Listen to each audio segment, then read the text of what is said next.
targeting aviation, shipping, technology, gold, and digital assets. So the question is, what happens now? We hope to get some answers from our next guest. I'm making reference to Mr. Harley Lippman. He is a foreign policy expert and kind enough to join us right here on the Live Zone. Mr. Lippman, it is always good to see you, sir. Welcome back to the show. Thank you so much. The pleasure is mine. So it was a big day yesterday. In this case, the U.S. Treasury Department begun, really announcing its new campaign to tighten sanctions against Iran. The U.S. also threatening damaging new sanctions on countries that refuse to cut economic ties with Iran. It's a lot to unpack here. And when I say that because we know that the U.S., in essence, they're targeting, I would argue, China and Russia, the two countries that have a lot of dealings with Iran. Are they not? They're not. You actually came to the key question very quickly. If they do target China and Russia, because China is Iran's biggest trading partner, that would be very, very significant. They haven't done it yet, and that's the big question here. But what they're doing now is very important. And for the first time in a while, I'm actually very hopeful that we have a really good strategy in place that's going to bring about a resolution to the Iran war now. And the reason why I say that is we've seen military action not move the needle. Apparently, they could absorb a lot of bombing. We could do more bombing for a longer period of time, and perhaps that may move the needle. But that's not very popular in the United States. There's also a question of a shortage of weaponry and missiles. So the economic strangulation keeps it off the news, which is good for the Trump administration since this war is not popular. And according to experts that I speak to, it probably has the best chance of succeeding than military action. If you could strangle Iran, they will either collapse or come to the peace table. But yet again, many are arguing this is the cart before the horse, meaning that we being the U.S., embarking on economic sanctions, if you will, this following military action, where typically that would be the opposite. Well, keep in mind, we've only bombed Iran for 38 days. Even though it's been about 6 months, it hasn't been prolonged military action. And like anything else, once a war begins, the goalposts move and the enemy has a vote. So you learn and adjust. And this administration has learned and adjusted very well.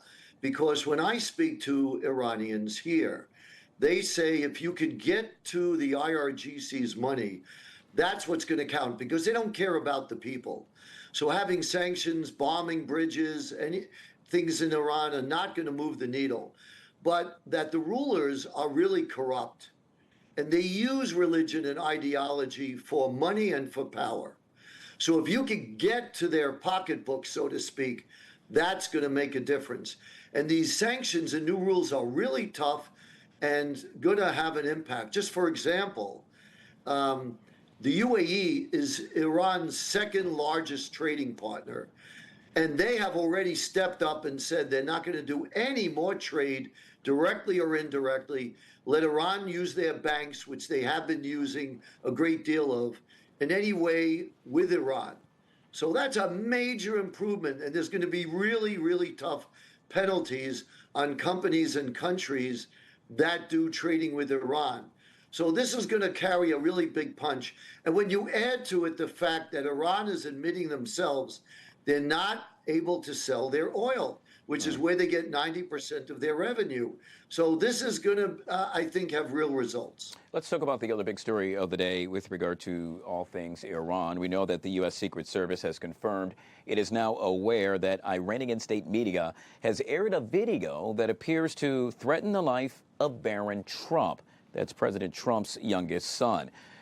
Harley, while we know there have previously been threats to First Lady Melania Trump, this appears to be the very first time their son Barron has been publicly singled out. Your take on this?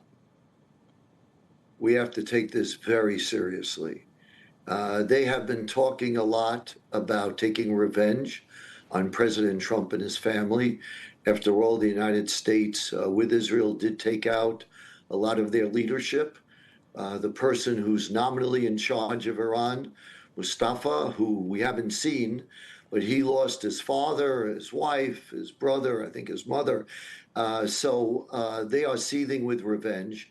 And last March, a Pakistani man was found guilty in a federal court of trying to assassinate the president of the United States.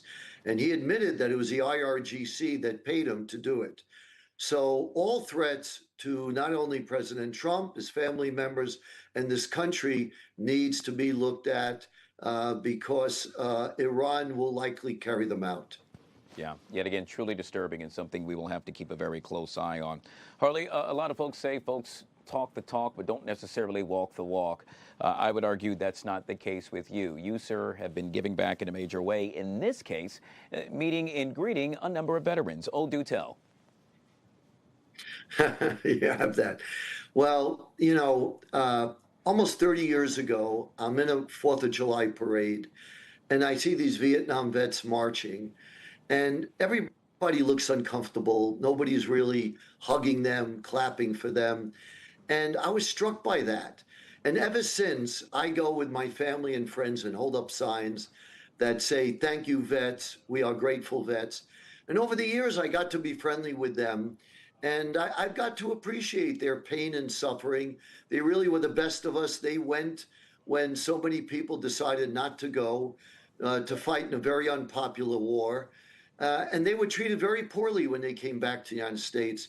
So I've been very fortunate, and I want to give back and help them out with all kinds of medical issues they have.